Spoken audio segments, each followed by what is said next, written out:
Yeah. So, I guess simple is best.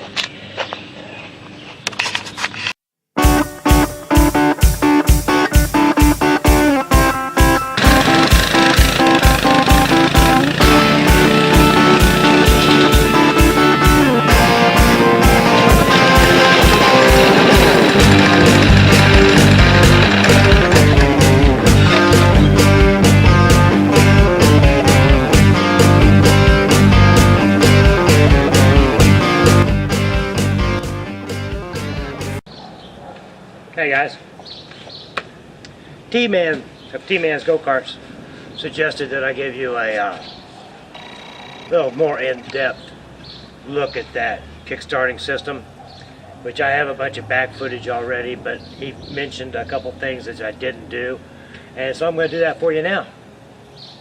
Alright, here we go.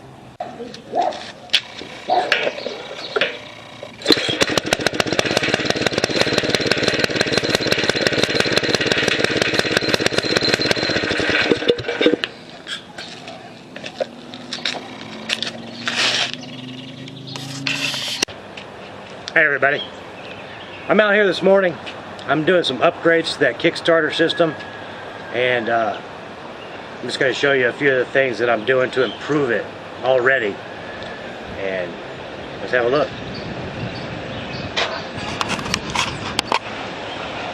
Alright, here is the base of the first one that I built, and I found that when I was kicking it, it tended to want to do this.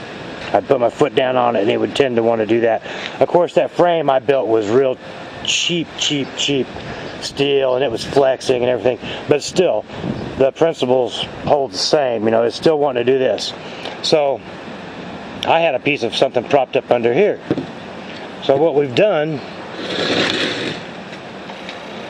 is we've gone bigger and badder. I don't know how well that's showing. I think it's shading a little bit. You can see what I've done there. This way it's got a support under both ends.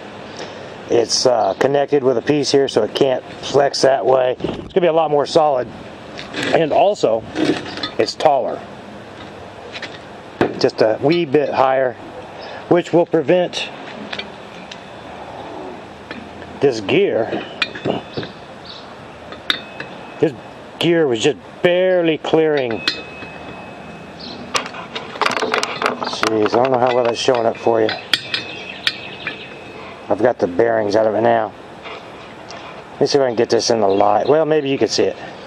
Anyway, it was just barely clearing the surface, and with that frame was flexing, which of course on a mini bike or go-kart it's not going to flex. But anyway, it was just too close. So by raising this up is going to give me just a little bit more clearance, and that won't be an issue either. So that's what we're doing for starters. Secondly, or thirdly, I'm dying to try the double chains both working at the same time. So I'm going to hook it up that way and just try it. I think I should probably have a quarter turn of a kick to make it just that much, to make it activate the whole system, but that'll be fine. And also just another little trick that I like to do. See this card here. Let me see if I can zoom in on that for you. I like to take my master links and spray paint them some kind of contrasting color so they're easy to find when you're trying to put them on and off. When you're trying to put them on, you know where they are. But when you're trying to take them off, if you got to look at every link on that chain to locate it, it's a pain in the ass. Well, you take a bright color spray paint your link, the keeper, and all three pieces, and then you just turn it and you can spot it easy. So that's just one of those little things I'll share with you because that's what I like to do. But anyway, I'm going to put this thing back together in this new jig, and I'm going to grind the welds off of here and put them on the other shaft. And we're going to give it a try. So hang on for that. So guys, what I've got here is I welded all my sprockets on. my little one, my big one back here. I welded my Kickstarter shaft onto this shaft, which this pulley, you remember, turns independently. It's not actually attached to the shaft. And I put this blue tape on there to represent where that hole is that the rope ties to.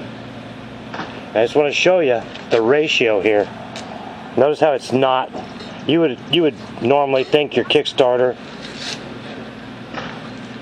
is going to start off in some sort of a position way up here like this. But this one, with this gear ratio, it'll start about right there. And if you remember,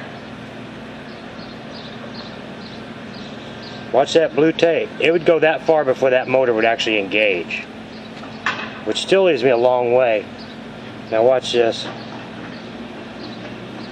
There's 1 whole turn, 2 whole turns, 3 whole turns, 4 whole turns, and if I bottom out I get like 4.5, almost 5 turns. Freaking yeah. So there's no way that little motor has that much rope in it, you know what I mean? And so basically I'm going to have a 1/4 of a turn kick.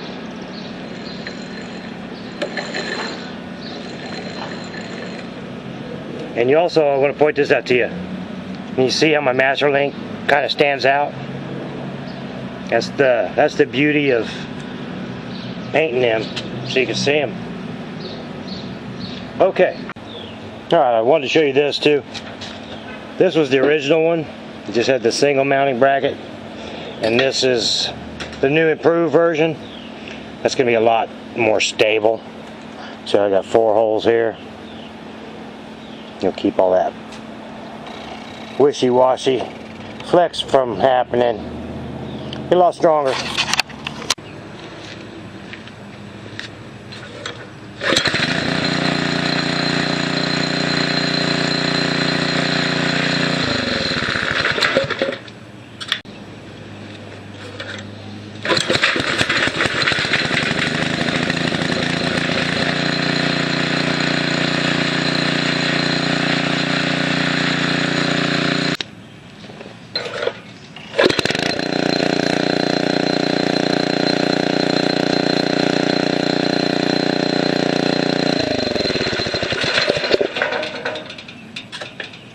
And of course it helps that this motor runs sweet.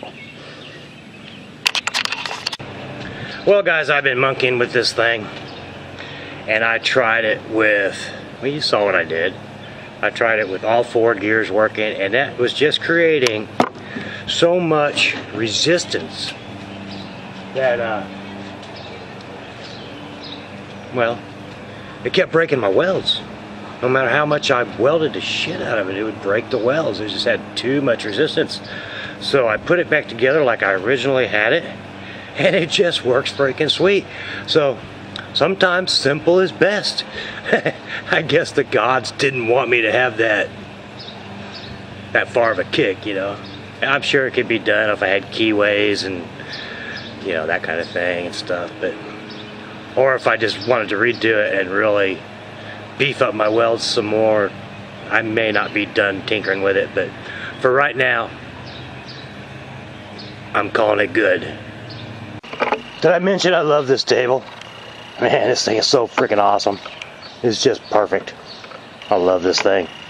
And I found out that I can actually drag it inside the shop at night, so I actually do have room for it. Just drag it in there. It's right in the way, but I can't do anything with it in there. But at least I can get it in and out of the weather. So, yay, win-win.